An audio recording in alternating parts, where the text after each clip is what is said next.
Good afternoon. Good afternoon, everyone. Yes. All right. Notice of a public meeting of the Brownsville Community Improvement Corporation Board of Directors pursuant to Chapter 551, Title 5 of the Texas Government Code, the Texas Opens Meeting Act. Notice is hereby given that a meeting of the Brownsville Community Improvement Corporation, BCIC, will be held Monday, June 22nd at 12:03 p.m. in the El Valle Room. The first item that we will go through is the roll call. Please remember, 3 fingers, tap the mic. Cesar Lopez. Present. Dr. Rose Gowen. You didn't use 3 fingers, Doc. I swear. 3, I am, look, 2 fingers. 3. a little bit further up. There you go. Present. Thank you. Murad Abusalim. Present. Sergio Martinez. Present. Tracy Wickett. Here. Michael Rodriguez. Present. Stephanie Galvez. Present. Thank you all. We'll be moving on to item 2. Item 2, we will recognize Victoria Padron for her 5-year service anniversary. Good afternoon, everybody. On behalf of Corey, who couldn't be here, she provided me with some words that she'd like for me to read. I'd like to take a moment to recognize and celebrate Victoria Padron on her 5-year anniversary here with BCIC. Over the last 5 years, Victoria has been an incredible asset to our organization. As our Chief Operating Officer and Finance Program Manager, she has helped guide BCIC through countless projects, programs, and milestones, always bringing dedication, professionalism, and a genuine commitment to our mission.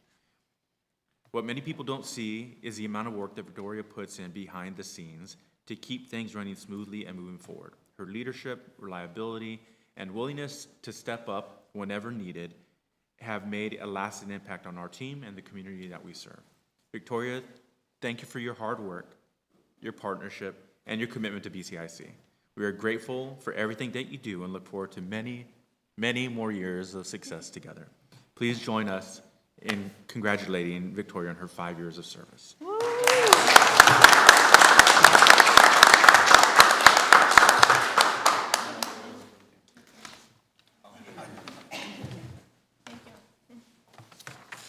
Thank you, Victoria, for everything. For this next item, we will actually be moving on to executive session.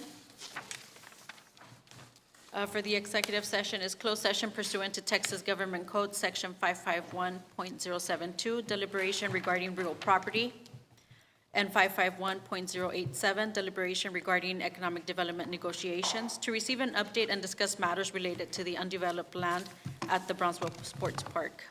We do need a motion. Motion to begin executive session. Thank you. Second. All those in favor say aye. Aye. Motion passes. Thank you. Let's go ahead and, team, we'll have to walk out.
We good, Nelson?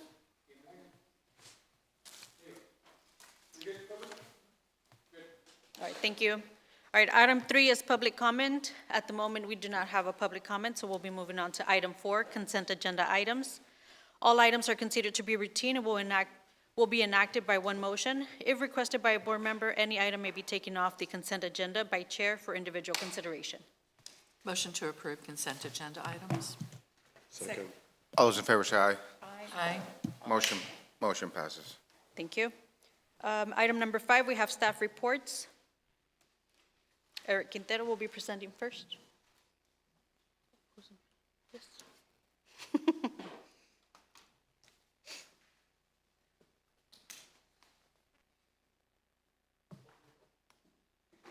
Hello. Good afternoon, everybody. This will be the first time you guys see me today. Won't be the last. So, quick little update for the staff report.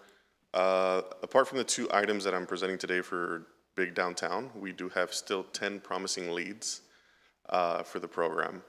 We're expecting to actually finish the funds budgeted next month with a couple of requests that more than likely will have to wait till October when we, depending on the budget, reevaluate. It is a mix of extensive, there are some storefront, standard, and rent applications that will be coming in. As far as for the big lift outreach, I've done on some on-site visits. I visited 2 banks to discuss with them to talk to their clients, and we've also met with 4 city commissioners to discuss the program. Nelson has done a tremendous job marketing on socials, as well as him and I put some makeup on and we did some interviews with Channel 5, Nelson? Channel 5, Telemundo, and BTX next door. Oh, thank you. Yeah, the Spanish one came up. Nelson was like, "You want to do it?" I was like, "You're a little better at Spanish than I am." So yes, we are catering to English and Spanish, and we do also have applications open in English and in Spanish.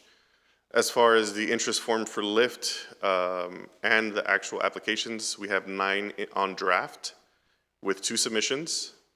The interest form has 2,407 views as of this morning. 240 people have started it, and 71 submissions for the other districts have been submitted. So we've had a 29.6% close rate. Some of the applications have been actually under District 1. So I've already emailed them saying, hey, you're actually you're in the open cycle right now. And there's a few other that are under our regular big that are District 4 and District 1 and 3. So I have reached out to them as well saying, hey, you are actually under our current big, so go ahead and submit your application. And I sent them the guidelines. And I'm in the process of creating a dashboard to provide you guys for reference on all big projects to reflect on impact and updating it monthly for y'all to review. So this will be reports on where projects are, which projects are complete, balances that have been awarded, balances that are pending to reimburse, as well as businesses that have been opened and closed. Eric, I have a question about the submissions from other districts. Are we still aligning our timeline with what we have announced in terms of like District 1 from this time to this time? And then, Yes. so, but nevertheless, you're still receiving There's still applications people from that other districts? they're filling it out, even though we provided them a map, they still fill it out incorrectly of what district they're in. So I did have Kimberly, our intern, review all the applications while I was out last week. And last week, after she got me the report, I emailed everybody, letting them know, hey, you're actually in this district. You actually are District 1. You're not District 4, District 2. Just keeping them aware. But yeah, we are still getting interest form submissions under District 1. So you are accepting the applications, you are reviewing them, but you're not going to start the awarding of these other districts until the timeline. Correct. Right? Okay.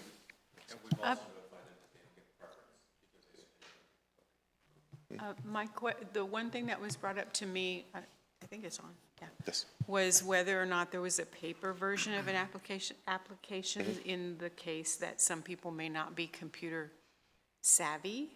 Is there paper? We are working on that. As of now, I haven't had anybody ask me any questions, ask me specifically for a paper application, but that is something we are working on. I'm just trying to work out the logistics of accepting the paperwork as far as renderings, quotes, and everything. really if it's going to be meeting in person, them turning in the packet to me, or dropping it off here. That way the form and paperwork is directly within the building. If someone were to say, I want to call you or your intern and say, I want to apply, but I really am not, I don't do computers, is there a mechanism for one of you to help them through? Yeah, so I would be able to meet with them and go through the application. I actually already, in that way, yes, I had to show somebody where exactly to go to apply, because they were a little confused on that. Okay, and then my last point on the dashboard, which is wonderful, I would like to see you include long range, like what happened in 5 years, rather than, are these projects still operational and thriving? Yeah, so I'm building the dashboard from 2019 forward for all those Perfect. projects. Perfect, thank you. Yes, Eric, you've had 200. 3 figures.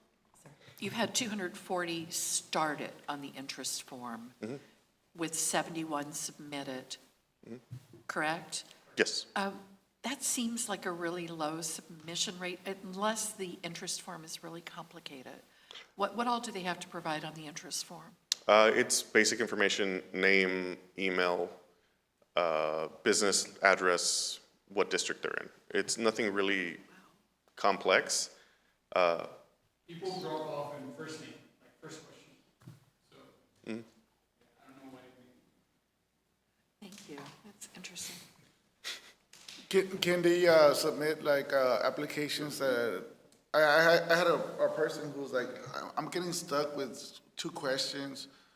I told him to go ahead and submit it, and if it was something that you could reach out back to them, that you would. It was when you were out of town, so, or on vacation. I don't know if you went out of town, but. It was both. It was conference first half and then vacation the second half of the week. So, I don't know if he submitted or not, but he was like, I'm kind of stuck on 2 questions, and I just told him, go ahead and submit it, because I think he was gonna be out of town, and he just was scared that he wasn't gonna meet the deadline. So I just told him, go ahead and submit it, and then if you had any questions, you would reach out to him. Yeah, no, Was I correct in that? Of course, yeah. Anybody that submits application, I'm going to be working with them, or even the drafts, to see if they have questions, if they're stuck somewhere. That's just something I'm going to be tackling this week now that I'm back. Yeah. Something that Well, Monday. No, I was just going to say, anything that comes in, we're still going to review it just to make sure that the application is as neat and clean as possible, that we were as detailed with y'all as far as anybody coming in.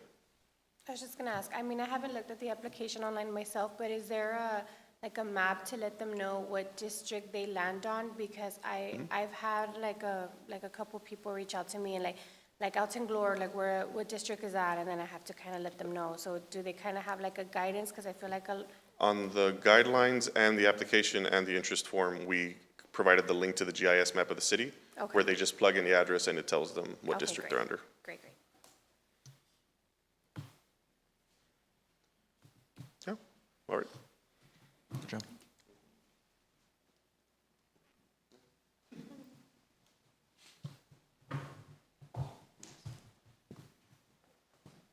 Good afternoon. Just a quick update on the operational side of BCIC. This month, we welcomed our newest team member, Anthony Cantu. He's our small business lending coordinator. He'll be overseeing the day-to-day of the eBridge Fund program. We also welcomed 2 interns from the Home to Texas program. We have Memphis here with us, back there. And we also have Kimberly. Kimberly's out today, but she'll be back tomorrow. So as far as the applications received from the 2 job openings that we had posted last month, we received over 500 resumes. So we'll be working on reviewing those and hopefully have interviews scheduled for the 2nd week of July. And then lastly, we're also working on the fiscal year 2027 budget. I will be reaching out this week to y'all individually so we can schedule small groups meetings so we can all meet, so y'all can provide your feedback on the fiscal year 2027 budget. The goal is to have it, to include the draft on our next meeting in July. So that way we can move forward with the deadlines that the city provides. Okay. And that's all. Any questions? Thank you, Victoria. I have a question about the internship. We were planning to hire a second internship for the print lab, the 3D printing lab. Did we hire an, or are these two one of them? No, not yet. This is a program that we've had for almost 4 years. So it's with UT Austin, where they send 2 interns back to their community that way, and they're placed in different organizations. From that, we are going to consider that in our next fiscal year budget, the hiring of a new, Intern, the intern, the yes, second intern for the Blueprint Lab specifically. okay, thank you. By the way, I like whoever did the format. This is wonderful. This is nice. It's very spot on and easy to follow. Thank you for that. Good afternoon, Board. So, not on this, but in continuation of the question, this week I'm going to be working on programmatic work for the Blueprint Lab. We have Eber. Yeah, I always want to call him Edgar, but Eber. He's our UTRGV second year mechanical engineer student that's there in the lab. So I'll be scheduling the times and classes, and I'm working on a 12-week calendar, so that way we'll have more activity, but it'll take us into the new fiscal year where we hopefully will then have the support. I wanted to quickly provide an update on some of the activity that we've had since I've come on board. First and foremost, the ICSC conference. Mike and I went and represented BCIC. We had representatives from GBIC.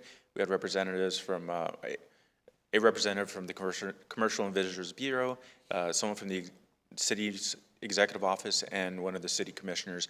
We all took the trip to Las Vegas, attended the conference. It was an exploratory trip to get an understanding of what the conference entailed, what the responsibilities were, what we could bring back. There was already a presentation that Nathan did to the city commissioners, but really to get an idea of what does it consist of, and how do we play a role. And it was really a fantastic trip. Mike and I had great meetings. We had good conversation with developers, with landowners, with brokers, and with tenant representatives.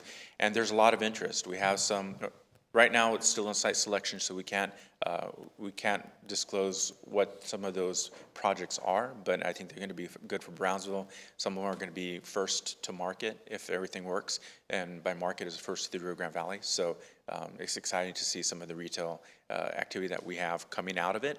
And the team, I believe, built cohesiveness, and everybody has a responsibility. We've already had a couple of follow-up meetings to continue moving forward on roles and responsibilities. The city has designated Nathan with the CVB to be the lead for the retail portion of it, but between BCIC and GBIC will definitely be carrying weight and providing activity. Many of you all are familiar with the Space Accelerator, the Space Foundation. I want to report that we had a meeting with them. Astrid and I spoke with them a couple of weeks ago. They've went through some restructuring of their staff. They've also went through some restructuring of their programs. They're evaluating what programs they want to be offering or participating in. So we're not going to be engaging them for a second year. If you remember, that was about an $86,000 commitment. So, I mean, it'll give us the opportunity to look into other opportunities, but I want to report that they have put a pause. We try to say we broke up with them, they didn't break up with us, but it was just a joke. I mean, it was really just a restructuring on their part. EcoMap, based on communication that we had at our workshop, I want to report on some of the software that we're looking at. I know we had talked about what programs are available for us to be able to, A, be more efficient within the office, and B, be more efficient outward facing and provide more resource to our companies. So EcoMaps was one that we've been communicating with. They're a resource mapping platform. It's an ecosystem intelligence platform that helps for us to asset map local resources. Shareable directories, it will help us create a community calendar that will be pulling information from whatever source we want, CVB, the city, the chamber, so that way people know what is going on in the community, what events are we carrying out when we're having meetings here at the building, when we're having hopefully meetups and other activities. People will know the activity that we're engaging in. It'll be more outward facing. They also help track a lot of resources. They make it a very simple and easy platform. It's going to tie into our website. We're not going to be creating something new. We've gone through some of the iteration of examples. Astor and I are going to go into a workable model this week to look at what exactly, there's a lot of resource that we can map, but really what it is it's a resource for somebody to come in and be able to find out what's in the community, what do we offer, what are contact information, and then companies that we've assisted, we could also put in there, which creates tiles on a page that's part of our website that helps us also brand and recognize the companies that have come out of our programs, and it also helps with contact information. Size Up is another software that we're looking at. This one is more of a resource for the businesses to be able to realize, I'm going to use the example, a nail salon. Somebody who wants to start a nail salon will be able to see how many are within a certain region, how many, what is their average pay for their salaries, for their employees, what are their average hours, like what hours do they operate, and it'll allow for them to be able to dive in deeper to see, is this a business that I want to be undertaking? There's other resources that they provide available. We're still going through it. We're going to have a meetup next week, I believe, with them to go through more modeling, and then they'll give us a demo account so that we'll be able to go in and do more digging. And then the last thing I want to talk about was our emergency prep workshop that's going to happen here on June 25th, talking about hurricane season, and it's going to be a great resource. We've already blasted it out on social media, but if you're available from 2 to 4, it'll be here at eBridge. There's going to be 2 generators that have been donated to us. We'll be giving those, we'll be raffling those off.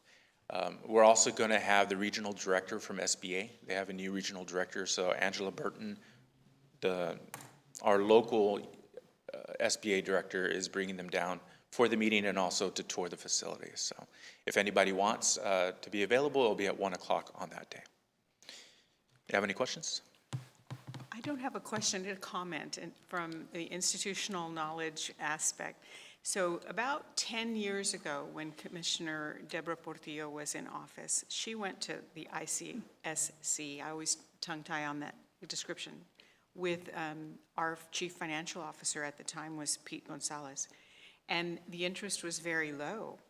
And not a whole lot came out of that except some software suggestions on how to track the zip codes that were shopping in your area and stuff like that.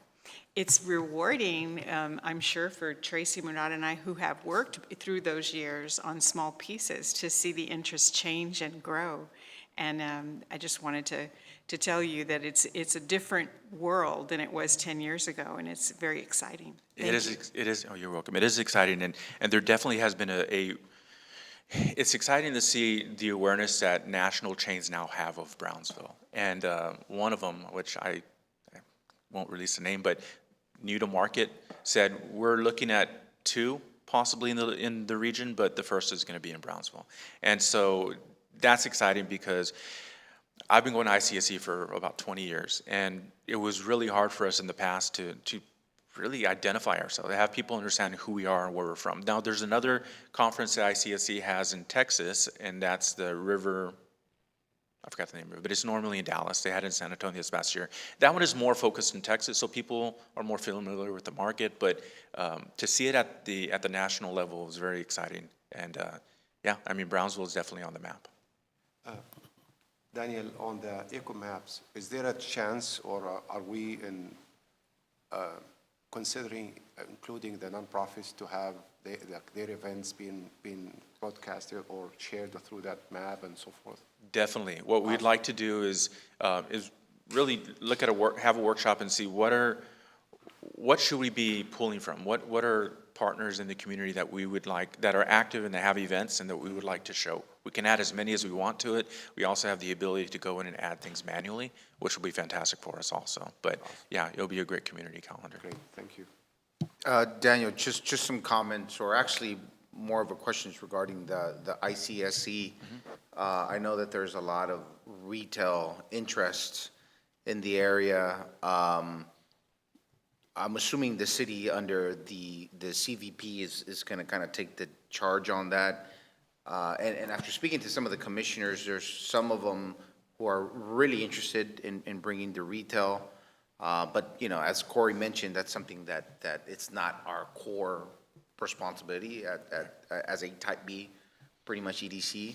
So is there any way we can just make the process a little more cohesive, you know, maybe a checklist that, you know, check with BCIC, well, here are programs you can help or not.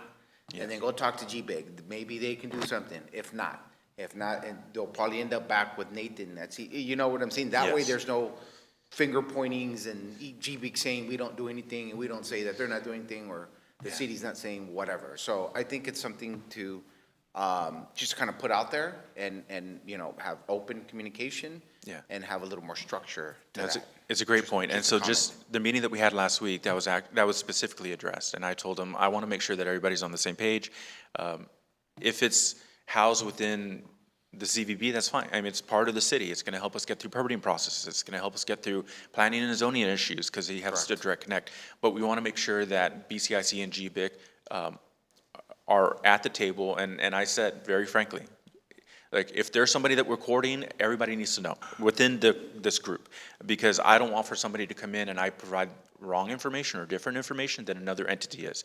And really, so I'm gonna meet with Gil and with some of his staff, trying to plan a meeting for this week, and really go through what is exactly that we're doing, what are we offering, and how can we work more cohesively?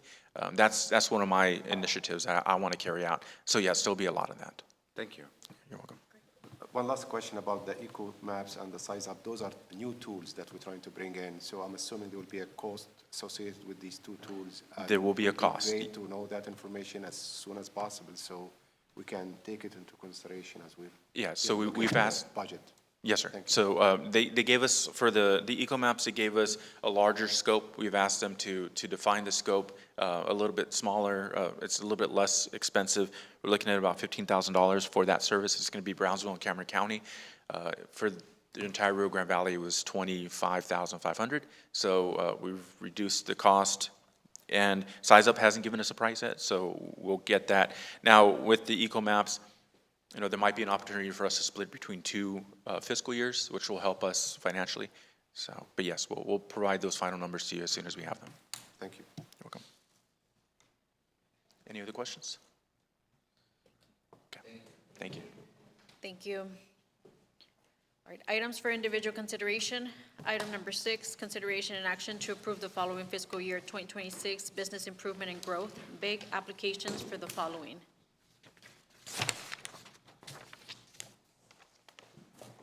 Hello, I told you I'd be back. I'm going to be presenting 2 items for downtown Big. There will be, one will be for interior improvements and the other will be for just facade improvements. So again, program overview is for assisting with our downtown and Midi-Cultural District area within our big program boundaries, where we're able to assist with aging and historic properties to bring them up to code, compliance, and beautification for the facades. So our standard is able for facade restoration, exterior improvements, MEP to bring it up to code, and soft costs. Ineligible is roof repair, HVAC installation, grease trap installation, flooring, carpeting, asbestos testing, demolition, and debris removal. The terms are 50% match of eligible costs, up to 25 for exterior facade and 35 for interior. Our application for interior is SGSW Enterprises, DBA Mitorito. They will be relocating to Palm Village. The space that they're going to be renting is 4,076 square feet. They are requesting up to $35,000 for the interior, with a total project cost of $75,000. Timeline, they started back in March, have barely got permitting about a week or 2 ago. So they will be doing construction these next couple of weeks with a late July, early August finish date.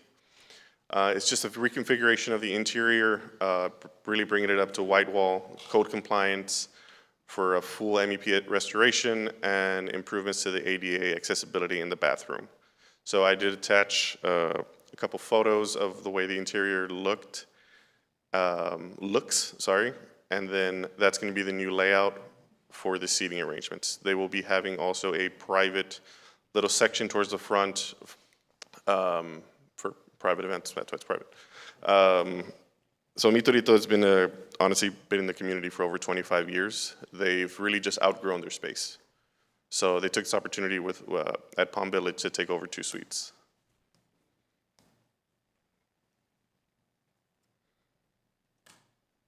There we go. The next application is 854 East St. Francis. It's Amor Eterno Provider Services, Ms. Blanca Perez. The square footage for the facade, because it's just a facade application, is 3,360 square feet. You'll notice that on the agenda, it did say originally up to $20,000, but after speaking with PUB, there was less of a requirement on what needed to be done with the facade for moving electrical wiring. So there will be an amendment that I'm going to request that we could do it for 16 instead of 20. Total project cost is looking to be a little bit over $32,000 with the project timeline is also going to be changed with now being early July because of the cost changes. So it's going to be an installation on one side of the building for the mural. On the other side will be signage, repainting of the entire facade, as well as installing a new staircase that was required for code compliance.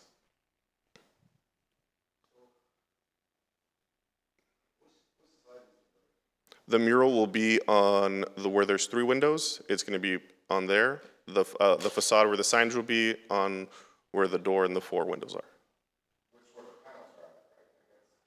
The mural will be on the panels, correct. That's why she had to speak with PUB to see, am I able to do this? Do I need to move the panels? PUB said, no, you're fine. You can paint over it, draw whatever you want, put your name on it. We're okay. So yes, there was originally going to be about a $40-something thousand cost, and she was going to be requesting 20, but because of those changes that she does not have to no longer do, it's a $16,000 request for a total project cost of 32. I do want to make note, Ms. Perez actually was awarded by the SBA the Small Business Person of the Year this year.